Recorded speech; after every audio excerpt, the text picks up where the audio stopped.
वर्षौंदेखि कार्यरत करार र ज्यालादारी कर्मचारीलाई ठेकेदार मार्फत लैजाने सरकारको षड्यन्त्र विरुद्ध संसदमा खनिए सांसद आर्यन राई। श्रमिक र साना उद्यमीलाई निमिटान्न पार्न खोजेको भन्दै दिए कडा चेतावनी। प्रतिनिधि सभाको बैठकमा विशेष समय लिएर बोल्दै श्रम संस्कृति पार्टीका सांसद आर्यन राईले सरकारले श्रेणीविहीन करार र ज्यालादारीमा कार्यरत कर्मचारीहरूलाई सेवाबाट हटाउने निर्णय गरेको भन्दै त्यसप्रति तीव्र रूपमा आपत्ति र आक्रोश जनाउनु भएको छ।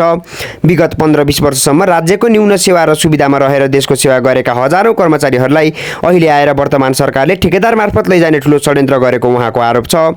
सांसद राईले लामो समय काम गरिसकेका कारण अहिले ती कर्मचारीहरू न त वैदेशिक रोजगारमा जान सक्ने उमेर र अवस्थामा छन्, न त नयाँ व्यवसाय नै सुरु गरेर खान सक्ने स्थितिमा रहेको भन्दै राज्यले यो अमानवीय कदममाथि तत्काल पुनः विचार गर्नुपर्ने जिकिर गर्नुभयो।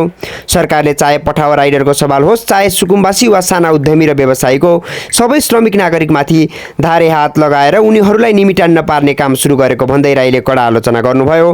साथै सर्वोच्च अदालतले ती कर्मचारीहरूलाई महँगी भत्ता र सामाजिक सुरक्षा कोषमा आबद्ध गराउन दिएको फैसलालाई तत्काल कार्यान्वयनमा ल्याउन सरकारको गम्भीर ध्यान आकर्षण गराउँदै राईले प्रधानमन्त्री संसदमा दिएको राष्ट्रघाती अभिव्यक्ति संसदको अभिलेखबाट नहटेसम्म आफ्नो विरोध कायमै रहने चेतावनी समेत दिनुभएको छ।